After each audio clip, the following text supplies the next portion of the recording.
Hello friends, कैसे हो? I hope आप अच्छे होंगे। हम इस वीडियो के अंतर्गत देखेंगे, ये आपके एच टेट PRT 2017 का क्वेश्चन पेपर है। और जब ये परीक्षा कंडक्ट करवाई गई थी तो ये 17 में भी हुई थी और 18 में भी हुई थी। तो 18 का क्वेश्चन पेपर हमने ऑलरेडी कर रखा है, ये आज कर रहे हैं 17 का। ये डी सीरीज का क्वेश्चन पेपर है और इसमें किस प्रकार के क्वेश्चन पूछे गए हैं वो हम देखेंगे, ठीक है। और ये तो मालूम होगा क्या क्या चीज़ें पूछी जाती हैं जो 150 क्वेश्चन बनते हैं। तो हम देख लेते हैं, CDP से स्टार्ट कर लेंगे। इसमें CDP से किस प्रकार के क्वेश्चन पूछे गए हैं, जैसा कि आप स्क्रीन पर देख पा रहे होंगे। जिसमें से पहला क्वेश्चन पूछा है कि रॉबर्ट गेनी, यानी गेनी का मतलब रॉबर्ट गेनी है इनका नाम। रॉबर्ट गेनी ने अपनी पुस्तक दी कंडीशन ऑफ लर्निंग में सीखने की कितने प्रकार बताए थे। ये आपको ऑप्शन दे रखे हैं। तो ये बुक थी ना, द कंडीशन ऑफ लर्निंग, ये दी थी इन्होंने रॉबर्ट गेनी ने 1965 में। तो 1965 में ही इन्होंने सीखने की पदानुक्रमी का एक सिद्धांत दिया था, जिसे हायरार्की थ्योरी बोलते हैं सीखने की। तो इनमें जो इस पुस्तक में वर्णन मिलता है वो 8 प्रकार से मिलता है। इसमें ऑप्शन नंबर 2 सही हो जाएगा, ठीक है। यानी इन्होंने एक पिरामिड सा बना के और ये किस प्रकार सीखते हैं उनकी यहाँ पे स्टेप बताए थे। स्टेप मैं अभी बता दूंगा, ठीक है। तो ये 8 स्टेप हुआ करते थे। जो प्रारंभिक स्टेप होता है ना वो निम्न स्तर कहलाता था, ठीक है। और जो आपका लास्ट का स्टेप कहलाता है वो उच्चतम स्तर कहलाता है, ठीक है। और जो शुरुआत के जो 4 स्टेप होते हैं वो होते हैं आपके एक तरह से व्यवहारिक, और जो लास्ट के 4 होते हैं वो होते हैं आपके संज्ञानात्मक यानी मानसिक विकास से संबंधित। ये ओवरऑल छोटी सी जानकारी थी। लेकिन जो 8 स्टेप होते हैं वो किस प्रकार होते हैं, उनसे अच्छे क्वेश्चन बने हैं। मैंने ये ट्रिक करीबन 2-3 बार बता रखी है, फिर भी बता देता हूँ मैं आपको। इसे मैंने याद कर रखा है SSC वर्सेज DCRP। यानी इसका मतलब होता है पहली एस का मतलब ये निम्न स्तर होता है, और ये मैंने बताया ना पिरामिड बना के उन्होंने ऐसे बताए थे ये सभी स्टेप, ठीक है। इसमें से जो पहला स्टेप एस है ये संबंधित होगा आपके सिग्नल या साइन लर्निंग, यानी यह किसी चिन्ह या किसी प्रतीकों के द्वारा सीखना। दूसरा है ऐसा थ्योरी, ऐसा थ्योरी है ये आपके थॉर्नडाइक से संबंधित है। तो ये उनके द्वारा बताता है कि स्टिमुलेट कोई होता है, उसके बाद आप उससे अनुक्रिया करते हैं स्टिमुलेट के आधार पर, तो उसके द्वारा सीखना हो। या आपकी चेन यानी श्रृंखला अधिगम के द्वारा सीखना हो। V से हो जाएगा वर्बल यानी शाब्दिक रूप से सीखना हो। D का मतलब डिस्क्रिमिनेशन विभेदन के द्वारा सीखना हो। C का मतलब कॉन्सेप्ट यानी किसी संप्रदाय के द्वारा सीखना हो। और R का मतलब होगा रूल यानी नियम के द्वारा। और P का मतलब होगा प्रॉब्लम सॉल्विंग, यानी यही होती है समस्या समाधान, जब जो उच्चतम बिंदु माना जाता है या उच्चतम स्तर माना जाता है, ठीक है, ये वाला। और निम्नतम स्तर माना जाता है ये वाला। शुरुआत के जो 4 स्टेप होते हैं ये आपके व्यवहारिक होंगे, और ये जो लास्ट के 4 स्तर होते हैं ये आपके संज्ञानात्मक या मानसिक विकास से संबंधित होते हैं, ठीक है। यानी इनमें दिमाग की ज़रूरत होती है। तो इस प्रकार ये ओवरऑल इनकी बुक ध्यान रखना है, द कंडीशन ऑफ लर्निंग ये बुक पूछी जाती है। तो ये 1953 में, सॉरी 1965 में ये बुक दी गई थी। इसी में 8 प्रकार बताए थे। ये सीखने की पदानुक्रमी कहलाती है, ये भी ध्यान रखना है, ठीक है। तो इस प्रकार इसका ऑप्शन नंबर B सही हो जाएगा, या 2 नंबर। क्वेश्चन नंबर नेक्स्ट है कि निम्नलिखित में से कौन सा कथन है वो सही नहीं है, यानी जो गलत है वो बताना है। जैसे कि ये कह रहा है वृद्धि एवं विकास है 2 अलग आयाम है, ये बात सही है। वृद्धि की विशेषता अलग होती है और विकास की अलग होती है, ठीक है। बाकी है वृद्धि जीवन पर्यंत होती है, ये गलत हो जाएगा। वृद्धि जीवन पर्यंत नहीं होती है, विकास जीवन पर्यंत होता है, ठीक है, जन्म से लेकर मृत्यु तक। जबकि वृद्धि क्या है कि एक लिमिटेशन होती है कि वृद्धि इस उम्र तक होगी, इससे ज़्यादा वृद्धि नहीं होगी। शरीर की चाहे लंबाई हो, ठीक है, और लंबाई के अलावा जैसे कि अन्य चीज़ें भी होंगी जो वृद्धि से संबंधित होती हैं, चाहे आपका वजन हो, कोई ऐसी कुछ चीज़ें होती हैं जो एक नीचे लिमिटेशन होती है, इनकी इतने टाइम तक ही बढ़ेंगी, उसके बाद नहीं बढ़ती। तो यानी ये जीवन पर्यंत नहीं होंगी। तो यही ऑप्शन हो जाएगा हमारा, जो मैं पूछा था सही नहीं है, तो ऑप्शन नंबर 2 हो जाएगा। बाकी 3 नंबर ऑप्शन ये कह रहा था वृद्धि है विकास की प्रक्रिया का ही एक भाग होती है, ये बात सही है, ठीक है। यानी वृद्धि है वो विकास की जो प्रक्रिया होती है उसका ही भाग होता है। जब विकास होगा तो उसके साथ वृद्धि चलती है, ठीक है। तो ये बात सही है। विकास एक सतत प्रक्रिया है, यानी निरंतर चलती रहती है ये, तो ये भी बात सही है। तो इसमें से जो गलत थी वो 2 नंबर ऑप्शन हो जाएगा। अब नेक्स्ट क्वेश्चन है कि इसमें से बताइएगा निम्नलिखित में से कौन बालक में नैतिक मूल्यों का निम्नलिखित में से कौन बालक में नैतिक मूल्यों के विकास में महत्वपूर्ण भूमिका निभाएगा। तो देखो नैतिक मूल्य का मतलब मोरल वैल्यू होती हैं। तो इसकी अगर उम्र पूछे कि ये नैतिक मूल्य कब बच्चों में आने स्टार्ट हो जाते हैं, तो ये आपके बाल्यावस्था में आते हैं। ठीक है, ये ध्यान रखना है, ये क्वेश्चन बन चुका है। तो बाल्यावस्था से ही संबंधित होती है, यानी नैतिक गुण इसी में आते हैं बच्चे में। तो देखो नैतिक गुणों के लिए प्रार्थना सभा में बहुत सारी चीज़ें सिखाई जाती हैं। सही समाजीकरण का मतलब यही है कि समाज में बाल्यावस्था का, यानी ये कह सकते हैं जो समाजीकरण होगा उसमें बाल्यावस्था की उम्र होती है, तो बच्चे समाज के द्वारा सीखते हैं नैतिक मूल्य। ठीक है, बाकी बुद्धि है, निश्चित तौर से बुद्धि बहुत अहम भूमिका निभाती है समाजीकरण में। तो उसमें नैतिक मूल्य उसी आधार पर आएंगे समाज में किस प्रकार का व्यवहार कर रहा है, तो उसमें बुद्धि का रोल रहता है। बाकी सभी विकल्प हो जाएंगे, यानी कि ऐसे पॉइंट थे व्यवहारिक थे, आप खुद से भी बता सकते थे, चाहे प्रार्थना सभा हो, सही समाजीकरण हो, बुद्धि, ये सभी का रोल रहता है, ऐसे कह सकते हैं। तो ऑप्शन नंबर 6 सही हो जाएगा। इसके अलावा आपका 3 क्वेश्चन नंबर हुए हैं, इसके बाद है 4 नंबर। इसमें थोड़ा आपको कम दिखाई दे तो एडजस्ट करना, वैसे मैं पढ़ के बता देता हूँ सभी को।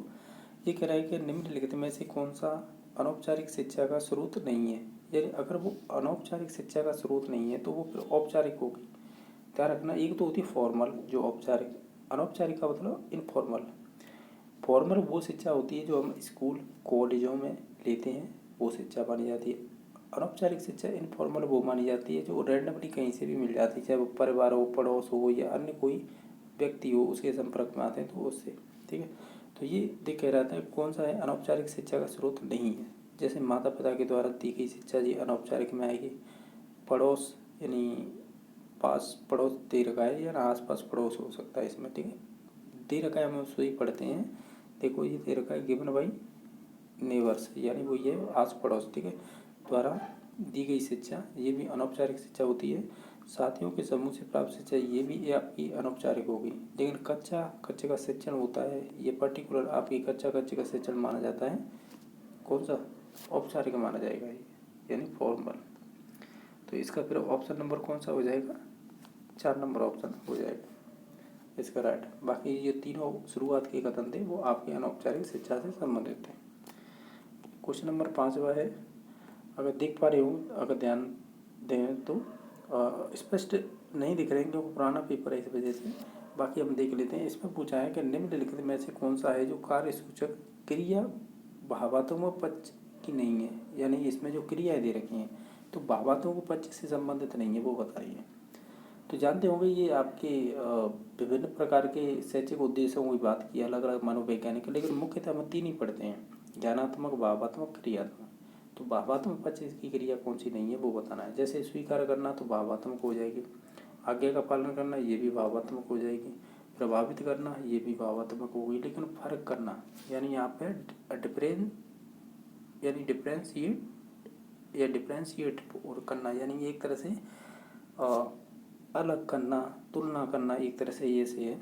ये सभी जैसे यानी फर्क करना या अंतर करना, तुलना करना, ये आपके संज्ञानात्मक भाग से संबंधित होती हैं, ये ध्यान रखना। ठीक है, और मैं पूछी थी कि कौन सी भावात्मक से संबंधित नहीं है, तो ये फर्क करना ही नहीं होगी। ठीक है, ये संज्ञानात्मक क्षेत्र से संबंधित होती है, ना कि भावात्मक से। भावात्मक से तो 1, 2 और 4 ये ऑप्शन हो जाएंगे।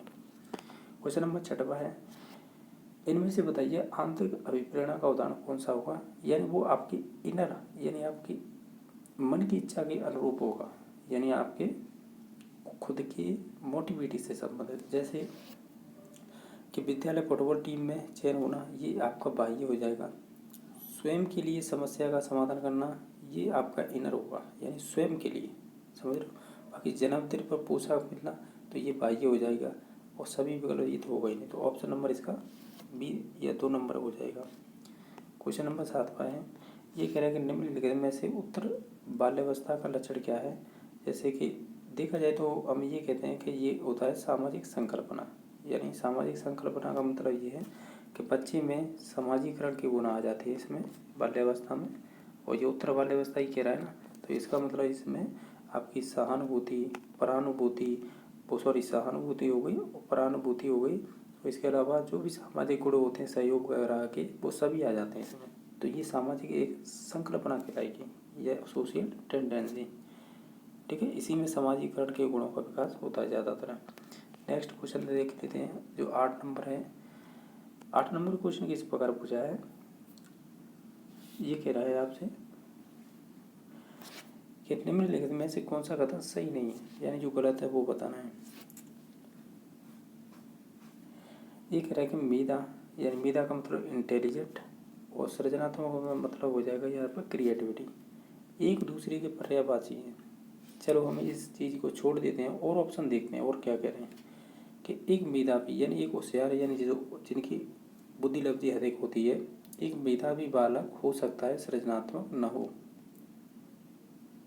ये बात सही है, यानी ये कह रहा है कि एक मेधावी बालक हो सकता है, लेकिन वो जरूरी नहीं है कि सृजनात्मक हो।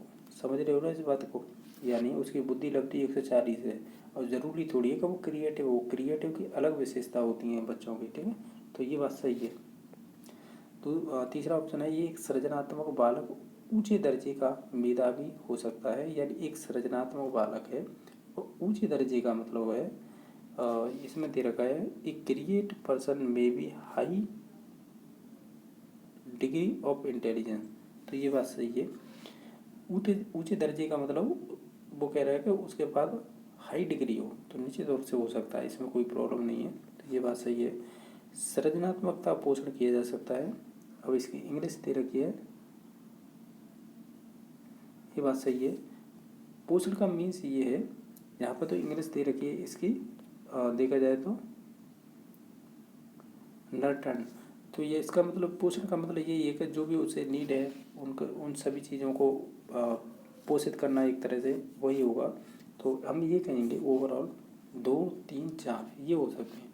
ये ध्यान से सुनो कि जो मेधावी छात्र होंगे या जो इंटेलिजेंट छात्र होंगे और सृजनात्मक, ये एक दूसरे के पर्यायवाची नहीं होंगे। पर्यायवाची का मतलब होता है ये सिमिलर हैं, जबकि सिमिलर नहीं होते। जरूरी नहीं है कि सृजनात्मक बालक होगा वो आपका मेधावी हो, और ज़रूरी भी नहीं है कि हर एक मेधावी बालक है वो सृजनात्मक हो। तो इस वजह से इसका ऑप्शन नंबर 1 होगा जो गलत है। पर एक चीज़ ध्यान रखना, जो भी क्रिएटिव बच्चे होंगे ना, उनके लिए एक शर्त होती है कि कम से कम उनकी बुद्धि लब्धि 90 से लेकर 110 तक तो होनी चाहिए कम से कम। इससे ऊपर हो गई वो अच्छी बात है, लेकिन इससे कम हुई ना या इतनी भी हुई तो फिर वो सृजनशील बालक नहीं होंगे, फिर वो सामान्य बालक में आ जाएंगे। क्रिएटिविटी की विशेषता होती है औसत बुद्धि से अधिक बुद्धि होनी चाहिए उनकी। ठीक है, तो ये ध्यान रखना है। नेक्स्ट क्वेश्चन नंबर देख लेते हैं। ये कह रहे हैं कि बालक में व्यक्तित्व विभिन्नता के लिए निम्न में से कौन सा कारक जिम्मेदार होगा इसमें से।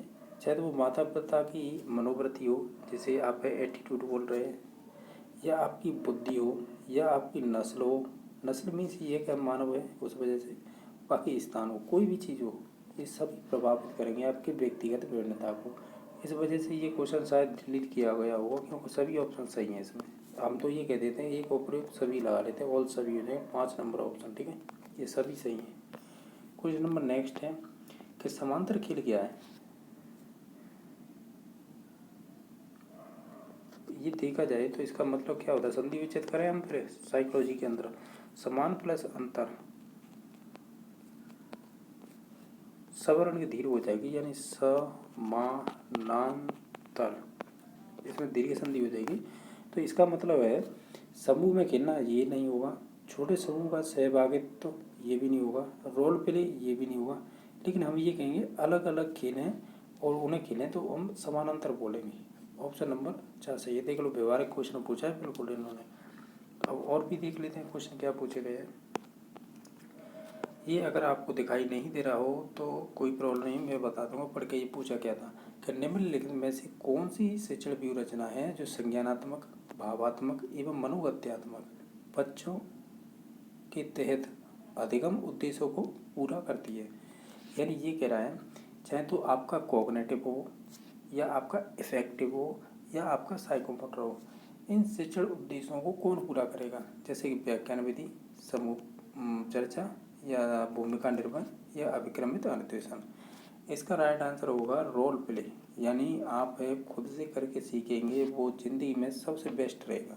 ठीक है, यानी इसमें इन तीनों चीज़ों को सच्चे उद्देश्यों की पूर्ति रोल प्ले के द्वारा हो जाएगी, जिसमें आपके अपने मानसिक विकास भी कर सकते हैं और अपने जो साइकोमोटर है, जो मासल से संबंधित या क्रियात्मक, वो भी हो जाएंगे, और जो भी व्यवहार से संबंधित चीज़ें होंगी, जो भावात्मक पक्ष से, वो भी हो जाएंगे। ठीक है, तो इसका ऑप्शन नंबर 3 सही हो जाएगा।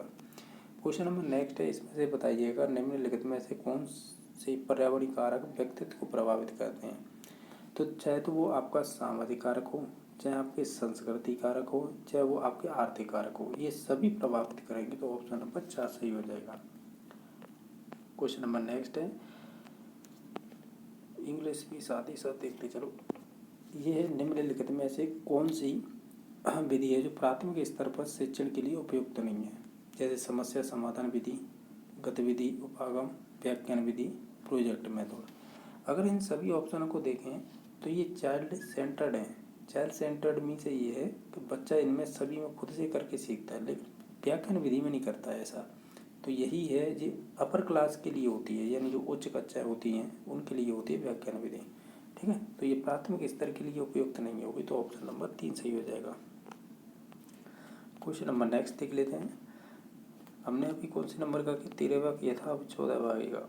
14वां क्वेश्चन इस प्रकार पूछा है, इसमें पूछा है कि अधिगम के नियम के तहत तत्परता का नियम में प्रतिपादित किया था। तत्परता मीन्स ये रेडीनेस ये रहा, ये आपके थॉर्नडाइक से संबंधित है, यानी एडवर्ड एल थॉर्नडाइक हो जाएगा।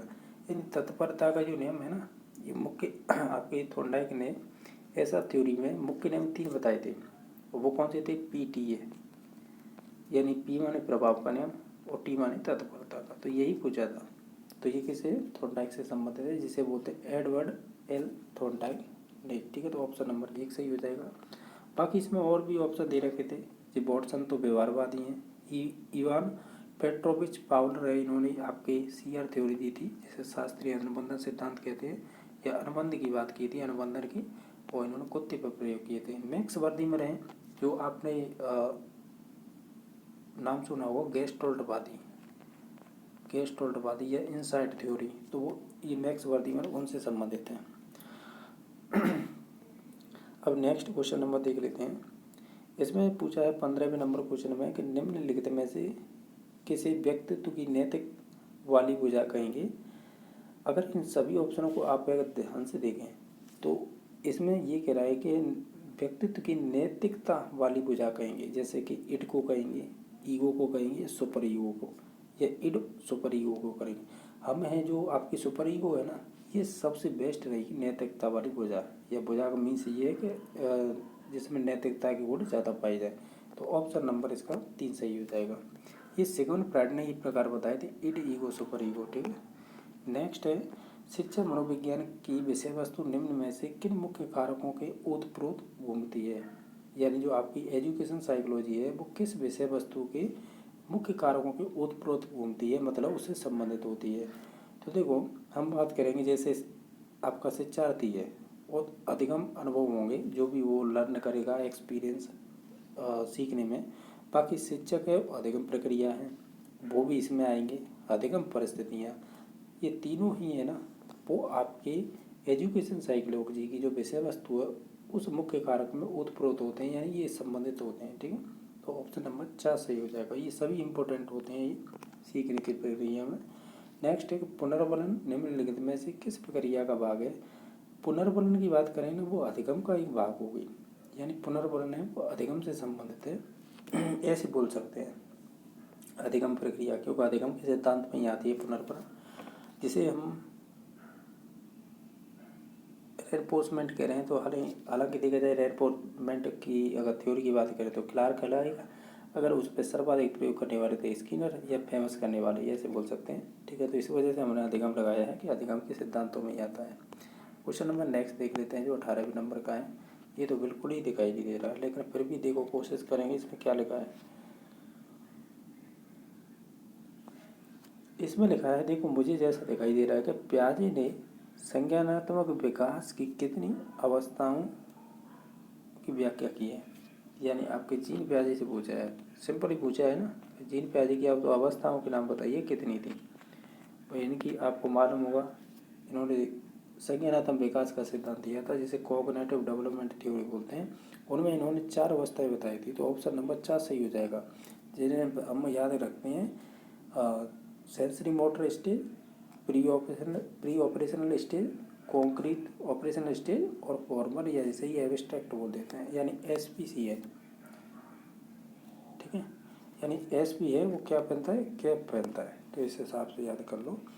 नेक्स्ट है आपकी कि निम्नलिखित में से कौन सा लक्षण है जो अंतर्मुखी व्यक्तित्व का नहीं है। तो निश्चित तौर से वो बहिर्मुखी यानी बहिर्मुखी व्यक्तित्व का होगा, जैसे आत्मकेंद्रित है। तो देखो अंतर्मुखी का मतलब हम खुद से ही संबंधित होता है वो, तो निश्चित तौर से ये अंतर्मुखी है।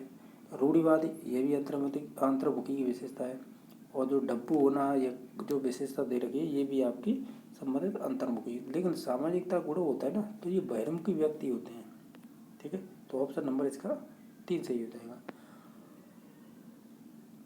जहाँ पर दब्बू कहा गया था ना, वो सब मिसिव को कहा गया था, देखो यहाँ पे दिखाई दे रहा है। ठीक है, बाकी आपकी रूढ़िवादी को कहा गया था कंजर्वेटिव, और आत्मकेंद्रित को सेल्फ सेंटर्ड। ध्यान रखना, आत्मकेंद्रित वैसे ईगो सेंटर बोलते हैं आत्मकेंद्रित को, लेकिन यहाँ पर शब्द यूज किया गया है सेल्फ सेंटर्ड, यानी खुद से ही संबंधित। ठीक है, तो इसका राइट आंसर 3 नंबर होता था सोशियलिटी, यानी जिनमें सामाजिकता का गुण होगा उनमें आपके बहिर्मुखी गुण पाए जाते हैं, न कि वो अंतर्मुखी। अंतर्मुखी को हम कहते हैं इंट्रोवर्ट, और जो बहिर्मुखी होते हैं उनको बोलते हैं एक्सट्रोवर्ट। क्वेश्चन नंबर नेक्स्ट है कि ये कह रहे मानसिक वृद्धि एवं विकास निम्न में से किस कारक के द्वारा नियंत्रित होता है। यानी जो आपका मानसिक वृद्धि एवं विकास है किसके द्वारा प्रभावित होता है, प्रभावित होगा। तो निश्चित तौर से हम ये कहेंगे चाहे वो आपकी आनुवंशिकता हो या आनुवंशिकता यानी हेरिडिटी या पर्यावरणीय कारक, इन दोनों से प्रभावित होगा। देखो इंग्लिश दे रखी इधर की साइड, तो इधर से पहचान सकते हैं। देखो हेरिडिटी और आपकी वातावरण दोनों से प्रभावित होगी, तो ऑप्शन नंबर 2 सही हो जाएगा। क्वेश्चन नंबर कौन सा आएगा इसके बाद है, ये हमने कर लिया था। तो नेक्स्ट आएगा आपका 21 नंबर। इसमें पूछा है कि शिक्षा मनोविज्ञान अधिक बल देता है, किस पर देता है। तो हम कहेंगे वो ये छात्र केंद्रित शिक्षा पर ज़्यादा ध्यान देता है, यानी बच्चा खुद करके सीखे, लर्निंग बाय डूइंग विधि पर। तो हम कहेंगे चाइल्ड सेंटर एजुकेशन पर ज़्यादा ध्यान देता है। क्वेश्चन नंबर नेक्स्ट है, निम्न में से कौन सा कथन सही है। आप इन सभी ऑप्शनों को ध्यान से देखेंगे, इसमें से सही बताना है। जैसे परिपक्वता से अभ्यास का महत्व होता है। दूसरा ऑप्शन है परिपक्व एक शारीरिक क्रिया है। तीसरा है परिपक्वता जीवन पर्यंत चलती है, मृत्यु पर्यंत चलती है, यानी मृत्यु के बाद भी चलती है। तो ये कहना कुछ गलत लग रहा है मुझे। बाकी है परिपक्वता में केवल मात्रात्मक बदलाव सम्मिलित होते हैं।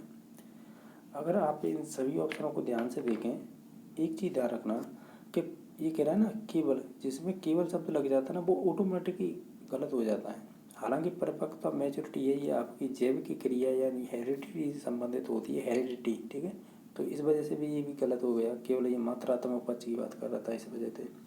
और बाकी ये जो परिपक्वता है ना ये जीवन पर्यंत नहीं चलती, इसका समय लिमिटेशन होती है। ठीक है, यानी बच्चों का विकास है इस उम्र तक होगा तो वो निश्चित है, इसके बाद है आप में मैच्योरिटी नहीं आएगी, एक उम्र होती है उसके बाद नहीं होती। ठीक है, बाकी ये परिपक्व और एक शारीरिक क्रिया है, ये कहना सही है, यानी ये बायोलॉजिकल होती है। पहली बात तो मैच्योरिटी यानी आपकी जन्मजात योग्यता होती है, और इसकी लिमिटेशन फिक्स होती है, यानी ये सीमित उम्र तक या समय तक ये वृद्धि करती है, वो डेवलपमेंट होता है, फिर उसके बाद नहीं होता। बाकी परिपक्वता में अभ्यास का महत्व होता है, ये कहना गलत है, क्योंकि इसलिए नहीं होगा अभ्यास का महत्व क्योंकि ये ऑटोनोमस प्रोसेस होती है, यानी ये अपने आप से होने वाला विकास होता है। ठीक है, इसमें यह जब भी तो मैं कह रहा था ये बायोलॉजिकल होती है और ये जन्मजात होती है, इसका मतलब समझ रहे हो, ये ऑटोनोमस प्रोसेस है, ये अपने आप होने वाली प्रक्रिया है, न कि इसे अभ्यास की ज़रूरत है। ठीक है, तो ऑप्शन नंबर फिर इसका 2 सही हो जाएगा। ये अच्छा क्वेश्चन पूछा था ये वाला। तो बाकी आप इंग्लिश देख लेना इसकी दिखाई दे रही हो तो। नेक्स्ट क्वेश्चन नंबर है वो है आपका 23 नंबर क्वेश्चन। ये कह रहे कि वह अवस्था जब बालक अपने अभिभावकों के साथ कम आनंदित होता है संबंधित उसके, तो सामाजिक विकास हो जाएगा। भाई साहब ये अच्छा क्वेश्चन है अगर आप दिमाग लगाएं तो। ठीक है, और लेकिन मुझे तो मालूम था तो इस वजह से मैंने बता दिया। यानी लॉजिक अच्छा लगाना पड़ेगा तभी आप इसका आंसर लगा सकते हो, सामाजिक विकास।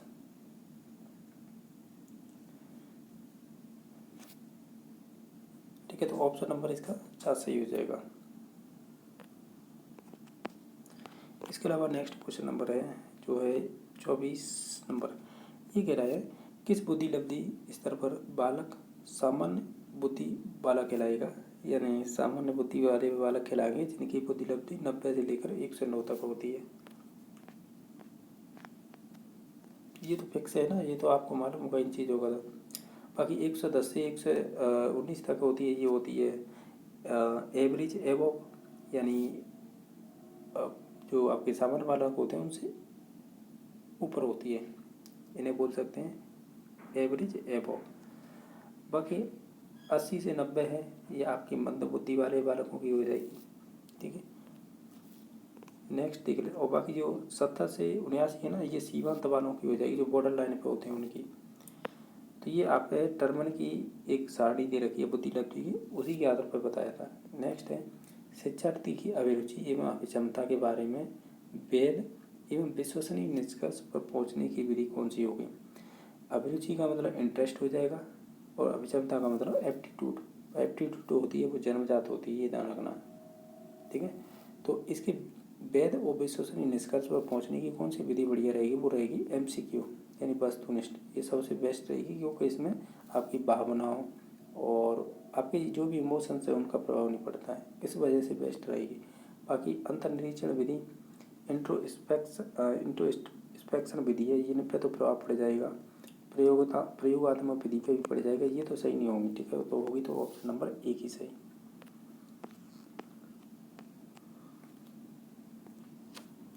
क्वेश्चन नंबर नेक्स्ट है, इसमें पूछा है कक्षा में शिक्षण सहायक सामग्री का उपयोग किया जाता है, तो बताइए क्यों किया जाता है। आप इन सभी ऑप्शनों को पढ़िएगा, इनमें से सबसे बेस्ट ऑप्शन है कि जो विशिष्ट अधिगम परिस्थितियाँ निर्माण के लिए, यानी कोई चीज़ समझ में नहीं आ रही है तो अगर बच्चा सहायक सामग्री के थ्रू अगर समझ रहा है तो निश्चित तौर से वो विशिष्ट अधिगम परिस्थिति निर्माण के लिए होगा। ठीक है, यानी आप ऐसे कह सकते हैं वो तरीके या टेक्निक होती है, ये शिक्षण सहायक सामग्री उन्हें सहायता करता है सिखाने में। ठीक है, चाहे वो टेक्निक हो या मेथड हो कोई, तो ये लॉजिक ये है कि ये दे रखा है तो इस हिसाब से आंसर हम जो भी ऑप्शन दे रखा है उसी हिसाब से आंसर देना होता है। और ये तो है नहीं जैसे कि शिक्षक के बोझ को कम करने के लिए, ये तो कोई लॉजिक नहीं है। कच्चा अनुशासन बनाए रखने के लिए, ये भी कोई लॉजिक नहीं है। ये कह रहे शिक्षण में आवश्यक होने के नाते, ऐसा कोई ज़रूरी नहीं है। ठीक है, तो इस वजह से ये तीनों ना होकर 1 नंबर ऑप्शन हो जाएगा। क्वेश्चन नंबर नेक्स्ट है स्मृति स्तर के शिक्षण के प्रतिमान के प्रतिपादक कौन है। तो स्मृति की बात आएगी ना, तो इनमें नाम आता है आपके जॉन एफ हर्बर्ट, जिन्हें हर्बर्ट स्पेंसर बोलते हैं। ठीक है, तो आपको मैं जानकारी के लिए बता दूं, आप टीचिंग लेवल पढ़ते होंगे, टीचिंग लेवल में आपको जानकारी के लिए बता दूं, जैसे कि सबसे नीचे होता है स्मृति वाला, रटने वाला। स्मृति से ऊपर होता है बोध वाला, यानी अंडरस्टैंडिंग वाला, और बोध से ऊपर होता है चिंतन। इन तीनों को पूछा जाता है एग्जाम, चाहे वो टीचिंग मेथड में किसी की भी हो, हिंदी की हो, साइंस की हो, मैथ की हो, इंग्लिश की हो, या अन्य किसी की भी हो, साइकोलॉजी में भी पूछते हैं और आपके टीचिंग मेथड में भी पूछते हैं। स्मृति दी थी आपके हर्बर्ट स्पेंसर ने। ठीक है, इसके अलावा है जो आपकी बोधगम्य है, ये आपके मॉरिसन से संबंधित है, और जो आपका चिंतन है ये आपके हंट से संबंधित है। इनमें से जो हर्बर्ट की स्पेंसर और मॉरिसन, इन दोनों को इम्पोर्टेंट ध्यान रखना। स्मृति से संबंधित है हर्बर्ट, बोध से संबंधित है मॉरिसन। हर्बर्ट स्पेंसर की पंचपदी प्रणाली बहुत फेमस है, वो परीक्षा में पूछी जाती है कि उनके 5 पद कौन से हैं। हर्बर्ट स्पेंसर की पंचपदी प्रणाली है, इसकी ट्रिक है PPCGA। PPCGA, इस ट्रिक को याद रखना, इससे याद हो जाएंगे आपको। देखो, पी का मतलब प्रस्तुतिकरण, यानी जिसे रिप्रेजेंट करते हैं, सॉरी प्रस्तावना होगी। पी का मतलब पहली का पी का होगा प्रस्तावना, दूसरी का होगा प्रस्तुतिकरण, यानी जिसे कह रहे हैं प्रस्तुतिकरण। ठीक है, तीसरी का मतलब सी का मतलब होगा कंपैरिजन, यानी तुलना करना।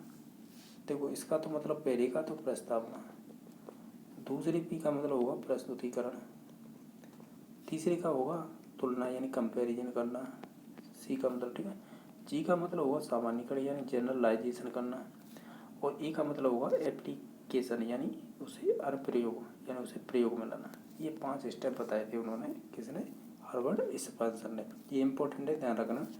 दूसरी आती है मॉरिसन की, जो उन्होंने बोधगम्य के आधार पर दिए थे। इनके भी 5 स्टेप है, ये भी इंपॉर्टेंट है। हमने देखा ये विभिन्न परीक्षा में पूछे हुए क्वेश्चन मैं बता रहा हूँ आपको।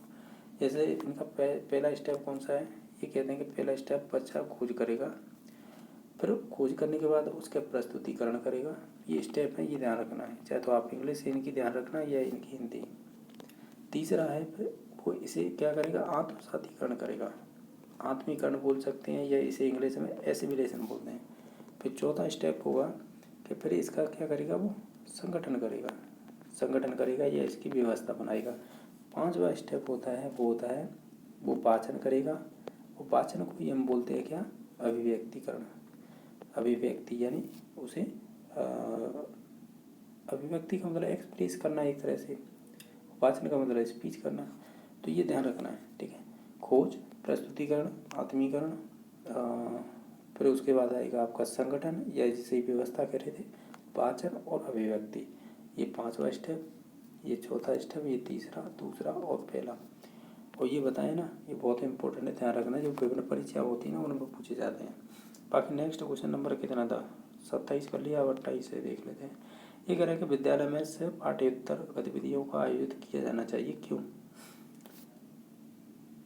तो हम कहेंगे कि ये संस्था के यानी संस्था की प्रसिद्धि दिलाती है, यानी जो भी इंस्टीट्यूट है, तो ऐसा तो लॉजिक गलत है। ये छात्र के समग्र विकास को, ये बात सही है, सहायक होगी। बाकी ये निःशुल्क लेने के लिए ऐसा कोई नहीं है। उन स्थितियों को महत्वपूर्ण, यानी उन विद्यार्थियों के लिए महत्वपूर्ण है जो अध्ययन में रुचि नहीं ले रहे थे, ये भी लॉजिक गलत है। ऑप्शन नंबर इसका तो सही हो जाएगा, यानी हम उसका डेवलपमेंट करना चाह रहे हैं ओवरऑल, ठीक है, बच्चे का, इस वजह से। क्वेश्चन नंबर नेक्स्ट है कि वह कथ्यात्म बल जो बालक के व्यवहार को ऊर्जा देता है, वो सीखने की प्रक्रिया का वो है, तो हम उसे ड्राइव बोलेंगे। जैसे प्रबल प्रेरणा बोलेंगे, जैसे ड्राइव। वैसे देखा जाए ड्राइव का मतलब चालक होता है जैसे, ठीक है। तो इसका ऑप्शन नंबर 2 सही हो जाएगा।